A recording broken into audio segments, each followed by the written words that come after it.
ទៅប្រជុំដល់អាស៊ានប្រទេសហ្វីលីពីនជាម្ចាស់ផ្ទះរដ្ឋមន្ត្រីការបរទេសហ្វីលីពីនពេលដែលធ្វើសន្និសីទកិច្ចប្រជុំរដ្ឋមន្ត្រីក្រសួងការបរទេសចប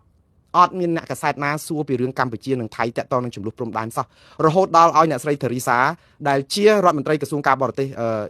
ឬក៏លេខាធិការក្រសួងការបរទេសហ្វីលីពីនដែលជាម្ចាស់ផ្ទះអាស៊ានបដូវវេនបន្ទាប់ពីម៉ាឡេស៊ីនេះទៅខកឆិតហើយភ្ញាក់ផ្អើលគាត់សួរទៅវិញថាអញអត់មានអ្នកកាសែតណាសួរពីរឿងចំនួនព្រំដែនខ្មែរថៃទេចឹងមានស្លាប់មនុស្សអស់រាប់រយនាក់វិនិស្សកម្មមកកណោអត់មានគេសួរសំណួរអីចឹងសោះសំណួរនេះគឺថាគាត់តែស្ដាប់មកគឺយើងធ្លាក់ថ្លាមក្ដុកថាអូមិនចឹងប៉ុន្តែអត់ភ្ញាក់ផ្អើលលីងចំពោះអ្នកស្រីធីរីសាភ្ញាក់ផ្អើលចំពោះខ្ញុំអត់ភ្ញាក់ផ្អើលអីបន្តិចជាអ្នកសារព័ត៌មានអតីតអ្នកសារព័ត៌មានដែរព្រោះយើងអត់មានសារព័ត៌មានឯករាជ្យដែលនិយាយអំពីកម្ពុជាទេយើងមានសារព័ត៌មានដែលត្រជើងឬក៏ពិធីសារទាំងថៃទាំងកម្ពុជាដល់តែពេលចូលទៅគឺអត់ហ៊ាននិយាយរឿងហ្នឹងថៃអត់ចាំបាច់មកនិយាយអីពីចំនួនព្រំដែនឯទៀតអ្នកកាសែតថៃអត់ត្រូវការសួរប្រទេសម៉ាឡេស៊ីអំពី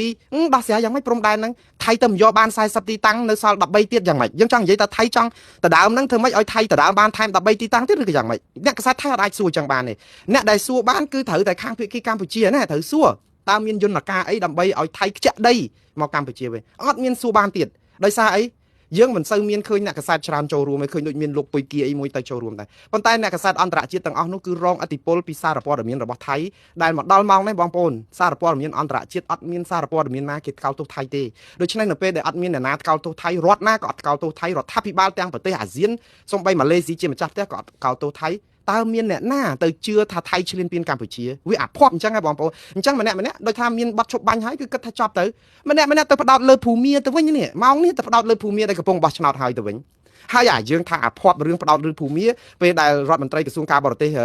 ហ្វីលីពីនដែលជាប្រទេសប្រធានអាស៊ានចាំផ្ទះហ្នឹងគាត់ឆ្ងល់រឿងអត់មានអ្នកកាសែតសួរពីរឿងកម្ពុជាគាត់ថាអូប្រហែលជាយើងកំពុងតែនិយាយពីរឿងភូមាហ្នឹងបានអត់សួរពីរឿងកម្ពុជាទោះតាពីរឿងស្អីក៏ដោយរឿងរដ្ឋមន្ត្រីក្រសួងការបរទេសអាស៊ានចូលដឹកនាំនៅក្នុងហ្នឹងកម្ពុជាខ្ញុំសរសើរភាគីកម្ពុជាដែរមានឱកាសបាននិយាយរៀបរាប់ច្រើនអំពីថៃឈ្លានពានកម្ពុជាសរសើរលោកប្រាក់សុកុនដែរដែលដឹកនាំគណៈប្រតិភូទៅទីនោះគឺមិនភ្លេចនៅក្នុងការរាយ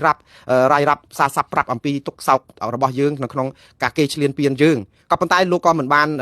លើកអីនិយាយទៅមានសេចក្តីថ្លែងសាររបស់ក្រសួងការបរទេស3-4ទំព័រដែរខ្ញុំអានមិនអស់ទេវាច្រើនពេកគាត់ថាមានលើកឡើងអំពីបញ្ហាចំនួនព្រំដែនខ្មែរថៃនិងអំពើឈ្លានពានរបស់ថៃមកលើកម្ពុជានឹងដែរប៉ុន្តែ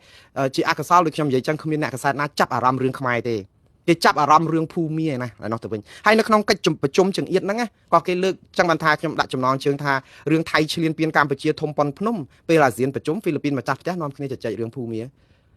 ព្រោះដោយសារតែគេគិតថាយើងមានបាត់ឈប់បាញ់ហើយបងប្អូនទី1យើងមានបាត់ឈប់បាញ់ទី2កម្ពុជាជ្រើសរើសយកវិធីចរចាមិនខុសទេហេតុអីបានចរចាព្រោះនៅក្នុងបាត់ឈប់បាញ់យើងហ្នឹងគឺមានមាត្រាមួយចែងថាអ្នកណានៅណាអ្នកនឹងនៅហ្នឹងហើយបើអត់មានចំនួនប្រដាប់អាវុធទេបាត់ជប់បាញ់ហ្នឹងចូលជាធរមានគឺស្ងប់ហើយអត់មានអ្នកណាសម័យក្នុងខោអីទៀតគឺគេថាស្ងប់ហើយពួកយើងឡើងផ្ទុះអាវុធទៀតហើយកម្ពុជាអត់មានតវ៉ាប្តឹងថៃទៅតុលាការយុត្តិធម៌អន្តរជាតិឬតុលាការព្រហ្មទណ្ឌអន្តរជាតិដើម្បីទារទឹកដីនឹងមកវិញក៏អត់មានដែរគឺនៅតែគ្រាន់តែប្រើពាក្យថាតវ៉ាមិនទទួលស្គាល់ព្រំដែនដែលប្រែប្រួលដោយកម្លាំងប្រដាប់អាវុធប៉ុន្តែនៅពេលដែលតវ៉ាមិនទទួលស្គាល់នៅក្នុងកិច្ចព្រមព្រៀងសេចក្តីថ្លែងការណ៍រួមថ្ងៃ27ខែធ្នូលោកទាសីហាបានចុះហត្ថលេខាព្រមព្រៀងជាមួយថៃហើយថាទឹកដីខ្មែរដែលថៃគ្រប់គ្រងបាននៅកន្លែងណាឈរជើងនៅកន្លែងហ្នឹងព្រមឲ្យគេឈរជើងនៅកន្លែងហ្នឹងអត់បានប្រាប់ថាណែឯងដកសិនទេមុននឹងមានបទឈប់បាញ់កិច្ចព្រមព្រៀងហ្នឹងណែឯងត្រូវដកទៅដល់កន្លែងដើមវិញសិនបានយើងចុះកិច្ចព្រមព្រៀងវាអត់មានថៃគេដឹងអាយុទ្ធសាស្ត្រសង្គ្រាមថាអ្នកណាខ្លាំងវាយឈរជើងកន្លែងណាគឺបានឈរជើងកន្លែងហ្នឹងមុនបាត់ឈប់បាញ់នេះជាទ្រឹស្ដីសង្គ្រាមតាំងពីសម័យអង្គរណាមក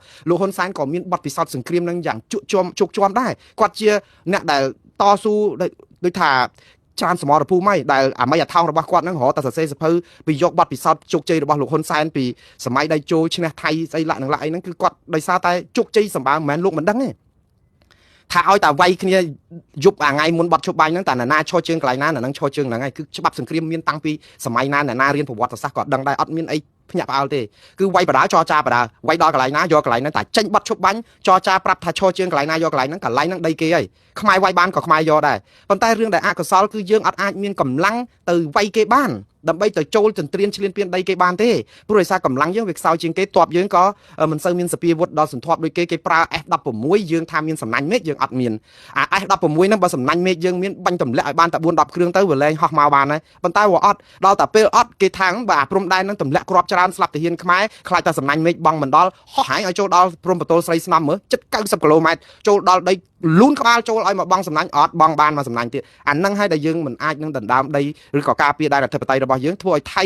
វាយសម្រុកសន្ធាប់ទម្លាក់គ្រាប់បែកចង្កោមគ្រាប់បែកផ្សែងពុលផងទម្លាក់ពីលើមេឃផងអា drone ផងទាហានរបស់យើងអង្គអាចក្លាហានប៉ុណ្ណាក៏ទប់គេមិនបានដែរបងប្អូនសង្គ្រាមអយុត្តិធម៌បែបនេះខ្ញុំអាណិតទាហានយើងខ្លោចចិត្តដូច្នេះយើងត្រូវតែដកថយគ្រប់សមរភូមិទីបំផុតថៃវាយចូលអស់យើងទៅចរចាព្រមឲ្យថៃយកអាដីដែលគេទន្ទានឈ្លានពានបាននៅក្នុងការចរចាអាសន្តិភាពហ្នឹងវាការពិតគួរតែមានលក្ខខណ្ឌបញ្ជាថាតើតែណែឯងដកទៅតំបន់ដើមវិញទើបយើងព្រមគិតពីចំណុចដែលអត់ទាន់វាយគ្នាអត់យើងលោកទាសីហាទៅសញ្ញេប្រាប់ថាណានៅកិច្ចព្រមព្រៀងនេះគឺពិភពលោកបានដឹងគ្រប់គ្នាថាយើងស្ងប់គ្នាហើយដីហ្នឹងថៃយកបានគឺថៃយកហើយដល់អញ្ចឹងទៅមាននរណាមកសួរនាំសំណួរអីពីរឿងយើង